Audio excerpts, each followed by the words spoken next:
Fighter jet की गड़गड़ाहट आसमान में गूंजती है और उसके बाद एक बम्बार्डिंग की तस्वीर कैमरे में कैद हुई है।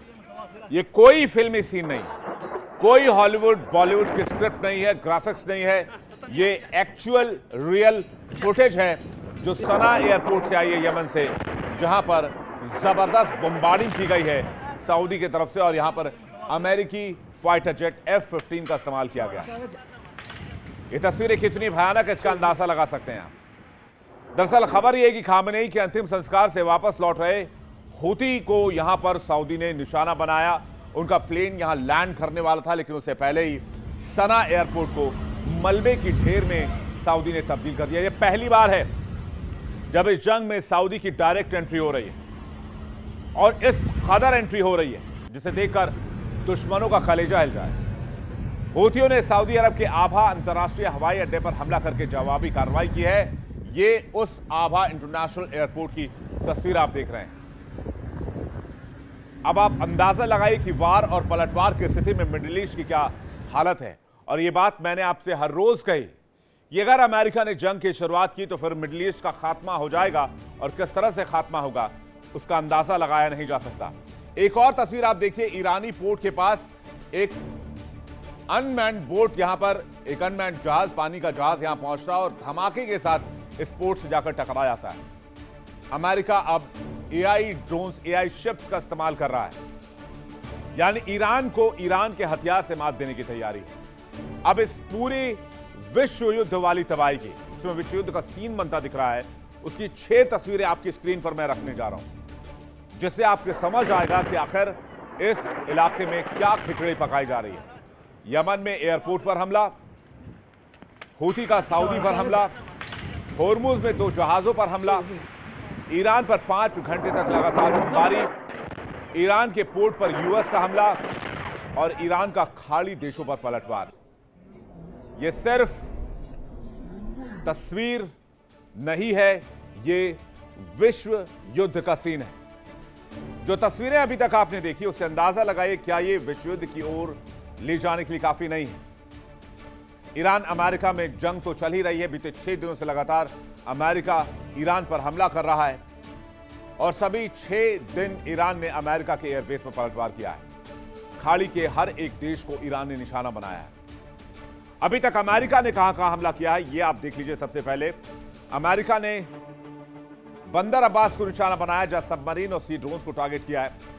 चाबहार पोर्ट को निशाना बनाया है, ओमान की खाड़ी में ईरानी पोर्ट को निशाना बनाया है, सिरिक में होर्मुज के पास नौसैनिक ठिकाने को निशाना बनाया है, बुशहर में ईरान के परमाणु प्लांट को निशाना बनाया है, केशम द्वीप के पास, होर्मुज के पास मिसाइल भंडार को निशाना बनाया है, अबू मूसा द्वीप के पास ईरान के सैन्य और बंकर और मिसाइलें को निशाना बनाया है, कोनारक के पास सैन्य हवाई अड्डे और नौसैनिक बेस को निशाना बनाया गया है, मसहद के पास ईरान का दूसरा सबसे बड़ा शहर, इसे भी निशाना बनाया गया है। उधर ईरान ने फिर से 2 जहाजों को होर्मुज में समंदर के हवाले कर दिया। 2 जहाजों के जलने के बाद अमेरिका में फिर गुस्से की लहर है। ईरान यही कह रहा है, होर्मुज में किसी का अधिकार नहीं चलने देंगे। अमेरिका यह कह रहा है कि होर्मुज का कंट्रोल अमेरिका करेगा और 20% शुल्क भी वसूलेगा। और आज की तारीख में ईरान पैसे वसूल रहा है, लेकिन यह गलत है जो अमेरिका कह रहा है। अब ईरान ने इस मामले पर क्या बयान दिया है, पहले आप वो बयान सुनिए।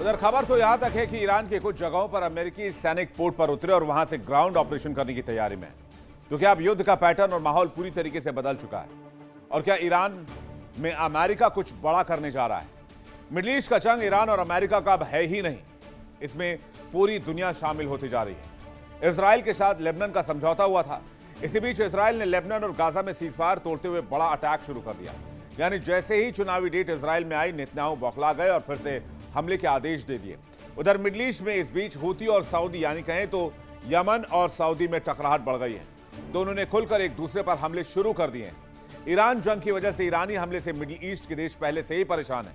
कुल मिलाकर कहें तो मिडिल ईस्ट में विश्व युद्ध का पूरा सीन बना हुआ है, जिसमें चाइना भी इन्वॉल्व है, रशिया भी इन्वॉल्व है, नेटो भी इन्वॉल्व है, अमेरिका भी इन्वॉल्व है।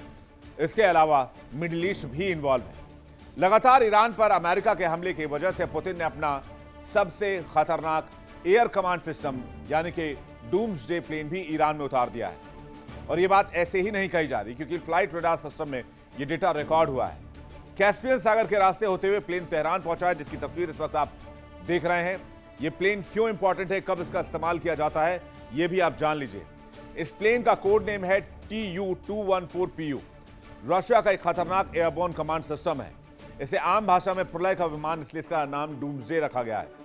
परमाणु हमले के समय सुरक्षित कमांड और कंट्रोल में सक्षम विमान यह है और हवा में रहते हुए किसी भी देश की आर्मी को, एयरफोर्स को और मिसाइल अटैक सिस्टम को कमांड एंड कंट्रोल कर सकता है। इसमें उन्नत एन्क्रिप्टेड और सुरक्षित संचार तकनीक लगी हुई है। यह विमान 850 किलोमीटर प्रति घंटे की रफ्तार से उड़ता है। बिना रुके 6500 किलोमीटर तक हवा में रह सकता है। यह विमान विशेष रक्षा कवच और जैमर से लैस किया गया है। यह विमान तभी उड़ान भरता है जब कहीं बहुत बड़ा खतरा संभव हो। यह विमान कोई सामान्य नहीं, बल्कि अपने आप में चलता फिरता एक हवाई किला है। कुल मिलाकर देखें तो मिडिल ईस्ट में विश्व युद्ध के हालात बन चुके हैं। अब कोई कहे कि विश्व युद्ध नहीं है तो वो मुझे समझा दे विश्व युद्ध कैसे नहीं है, क्योंकि हालात यही बनते जा रहे हैं। नेटो शामिल हो चुका है, अमेरिका शामिल हो चुका है, आधी दुनिया तो ऐसे ही शामिल हो चुकी है। पूरा मिडिल ईस्ट आ चुका है, रशिया आ चुका है, चाइना आ चुका है, बैकडोर से नॉर्थ कोरिया का भी सपोर्ट है। तो क्या ये वर्ल्ड वॉर नहीं है तो फिर वर्ल्ड वॉर क्या है? और धीरे धीरे इसका दायरा भी बढ़ता जा रहा है। अब यमन और सऊदी भी आमने सामने हो गए। इधर रूसी विमान के आने के साथ अमेरिका का गुस्सा 7वें आसमान पर चला गया है। जहां अमेरिका पहले ईरान पर 1 या 2 घंटे तक सीमित मिसाइल हमले करता था, जैसे ही इस डूम्सडे प्लेन की एंट्री हुई, अमेरिका ने ईरान पर 5 घंटे तक लगातार बमबार्डिंग की है। इसलिए अंदाजा लगाया जा रहा है कि रूस की एंट्री की वजह से जंग का दायरा बढ़ चुका है और मिडिल ईस्ट अब पहले जैसा नहीं रहेगा। तो क्या विश्व युद्ध 3 की शुरुआत हो चुकी है और आगे युद्ध कैसे और दायरा बढ़ा सकता है, कौन कौन से देश इसकी चपेट में आ सकते हैं? मिडिल ईस्ट में विश्व युद्ध का सीन इसलिए बनता जा रहा है क्योंकि हालात ऐसे ही बनते दिख रहे हैं। हाल ही में नेटो के 3 एयरक्राफ्ट डेटाबेस में रिकॉर्ड हुए, जो यूरोप से होते हुए मिडिल ईस्ट की ओर बढ़ रहे हैं। इन एयरक्राफ्ट में कई लड़ाकू विमान हैं, हेलीकॉप्टर हैं, ड्रोन हैं, गर्म हवा के गुब्बारे भी शामिल हैं। साफ तौर पर कहें, अगर इस आप मैप को देखेंगे तो मिडिल ईस्ट में हॉर्मुज़ स्ट्रेट में न सिर्फ अमेरिकी सैन्य साजो सामान, अमेरिकी शिप्स का जमावड़ा है, बल्कि नेटो के एयरक्राफ्ट भी अब मिडिल ईस्ट की ओर जमा हो रहे हैं। इसलिए अंदाजा लगाया जा रहा है कि अमेरिका के ये अटैक धीरे धीरे अपना दायरा बढ़ाएंगे और जंग का दायरा भी बढ़ेगा। आपको याद होगा कि नेटो ने साथ देने का ट्रंप को वायदा किया था। तो क्या मिडिल ईस्ट और ईरान ही विश्व युद्ध का अखाड़ा बनने वाला है? खाड़ी में वर्ल्ड वॉर का सीन कैसे बन चुका है, चलिए ये भी देख लेते हैं। मिडिल ईस्ट में इस समय जबरदस्त सैन्य जमावड़ा है। ईरान पर यूएस लगातार 6 दिन से हमला कर रहा है। ईरान ने हॉर्मुज़ स्ट्रेट को बंद कर जहाजों पर हमला शुरू कर दिया है। ईरान ने आज ही 2 जहाज डुबो दिए हैं। ईरान की मदद के लिए रूस ने डूम्सडे प्लेन उतार दिया है।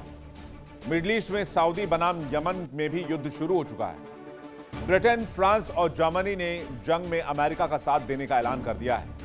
नेटो ने यह भी कहा है कि जंग में 5000 सॉर्टीज वो लगाने के लिए तैयार हैं। हाल में नेटो के 3 एयरक्राफ्ट भी मिडिल ईस्ट में देखे गए हैं, जो नेटो की तरफ से मिडिल ईस्ट की तरफ बढ़ रहे हैं।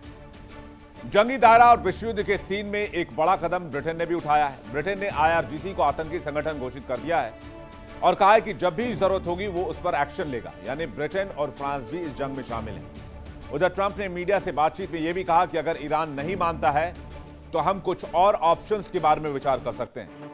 डोनाल्ड ट्रंप को एक खुलकर बताना चाहिए कुछ और ऑप्शंस का मतलब क्या है।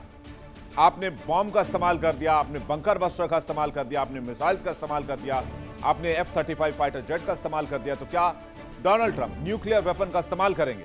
देखिए इंडिया डेली 24/7 अब आपकी स्मार्ट टीवी पर। इंडिया डेली मौजूद है सभी डिजिटल प्लेटफॉर्म पर लाइव और लगातार। इंडिया डेली 24/7 हर दिन राष्ट्र को समर्पित।